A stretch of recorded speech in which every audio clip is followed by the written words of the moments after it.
Halo semuanya, di sini saya akan membuat video penjelasan tentang materi dari tugas kuliah desain e-bisnis. Sebelumnya, izinkan saya memperkenalkan diri. Nama saya Imade Bornestiawan dengan NIM 2241037 dari Program Studi Sistem Informasi. Di sini saya akan menjelaskan materi yang sudah saya dapatkan. Mungkin langsung saja ke materinya. Yang pertama, definisi e-bisnis menurut para ahli minimal 5 pendapat dari para ahli. Yang pertama ada O'Brien tahun 2003.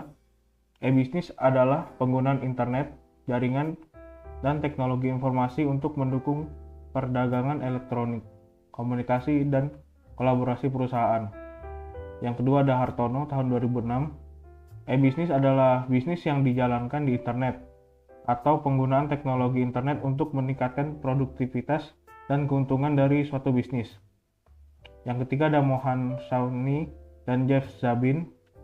E-bisnis adalah pemanfaatan jaringan elektronik dan teknologi untuk meningkatkan proses bisnis atau sistem yang menguntungkan pelanggan. Lalu yang keempat, Dillon dan Kaur tahun 2012.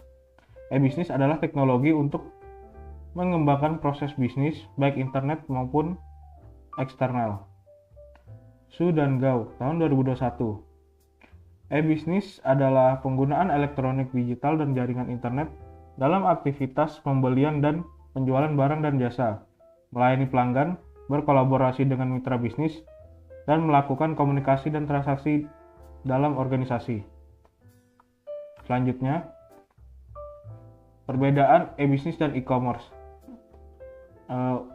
Dari e-bisnis merupakan sistem yang mencakup berbagai aspek bisnis, seperti pemasaran, perancangan produk, evaluasi layanan konsumen, dan lain-lain. E-bisnis juga mencakup proses bisnis internal dan eksternal, termasuk manajemen hubungan dengan pelanggan dan perencanaan sumber daya perusahaan. Lalu e-commerce merupakan bagian e-bisnis yang lebih terbatas pada proses jual beli barang dan jasa secara online. E-commerce hanya memerlukan situs web atau aplikasi untuk mewakili bisnisnya. Selanjutnya, siapa saja yang termasuk pelaku e-bisnis? Yang pertama ada organisasi, yang kedua konsumen, yang ketiga perusahaan, keempat supplier, kelima pekerja, keenam rekan bisnis, ketujuh administrasi publik, dan kedelapan lembaga swadaya masyarakat atau LSM. Selanjutnya, peralatan atau sumber daya e-bisnis. Sumber daya atau infrastruktur e-bisnis terdiri dari komponen teknisi dan manusia. Komponen teknisi ada hardware, software, teknologi komunikasi, data, dan aplikasi utama. Lalu komponen manusia ada keahlian, pengalaman, kompetensi, dan komitmen, dan nilai norma, dan pengetahuan. Kegiatan, sasaran, dan tujuan e-bisnis. E-bisnis adalah praktik bisnis yang menggunakan teknologi digital dan internet untuk berbagai aktivitas seperti penjualan dan pembelian, layanan pelanggan, dan komunikasi. Sasaran dan tujuan e-bisnis antara lain, sasaran e-bisnis adalah pasar atau market.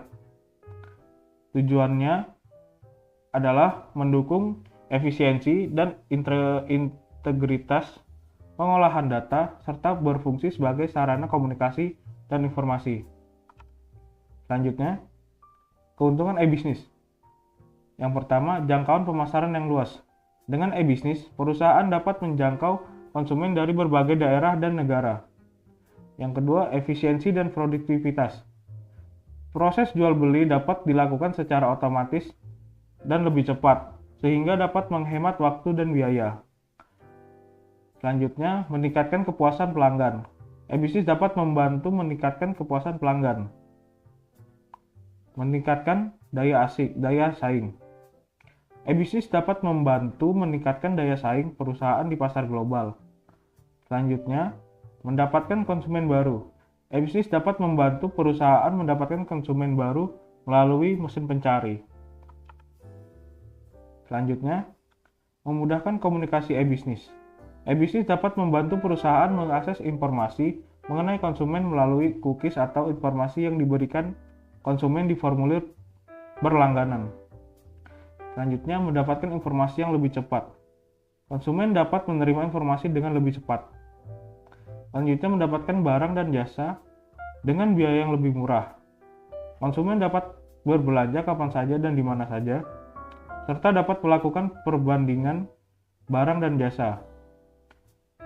Selanjutnya, menghemat waktu. Konsumen tidak perlu berlama-lama untuk antri mendapatkan suatu barang atau jasa yang diinginkan. Next, menurut pendapat saya sendiri tentang definisi e-bisnis dan e-commerce.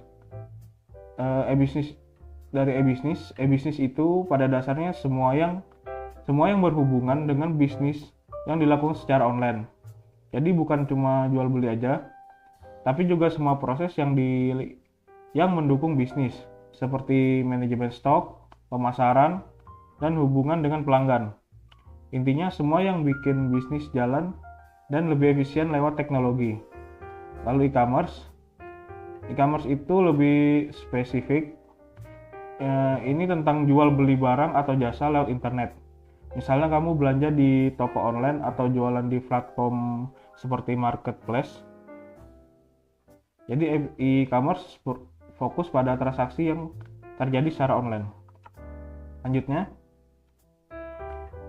penjelasan mengapa e-government, e-commerce, e-learning, e-marketplace merupakan kegiatan e-bisnis. Yang pertama, e-government. E-government adalah penggunaan teknologi informasi untuk meningkatkan layanan pemerintah kepada masyarakat.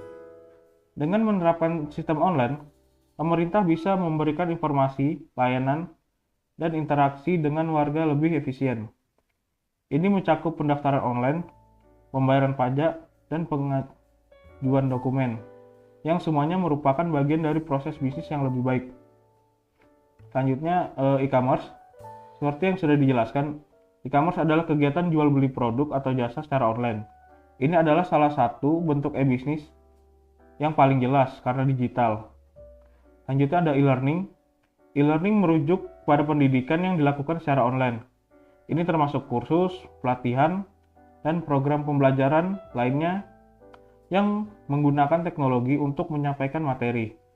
Meskipun fokusnya pendidikan, proses pengelolaan, distribusi konten, dan interaksi antara pengajar dan siswa bisa dianggap sebagai kegiatan bisnis.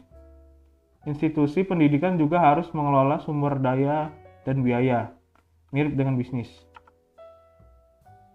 Selanjutnya, e-marketplace. E-marketplace adalah platform online yang menghubungkan penjual dan pembeli.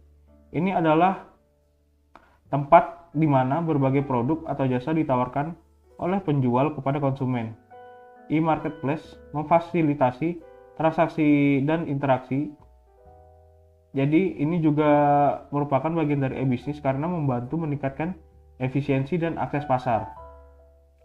Semua kegiatan e-government, e-commerce, e-learning, dan marketplace melibatkan pengguna teknologi untuk meningkatkan efisiensi, mengurangi biaya, dan memperluas jangkauan. Mereka semua berfokus pada bagaimana teknologi dapat mengoptimalkan proses bisnis dan memberikan layanan yang lebih baik, yang merupakan inti dari e-bisnis. Mungkin itu saja dari saya. Kurang dan lebihnya mohon maaf. Saya akhiri, terima kasih.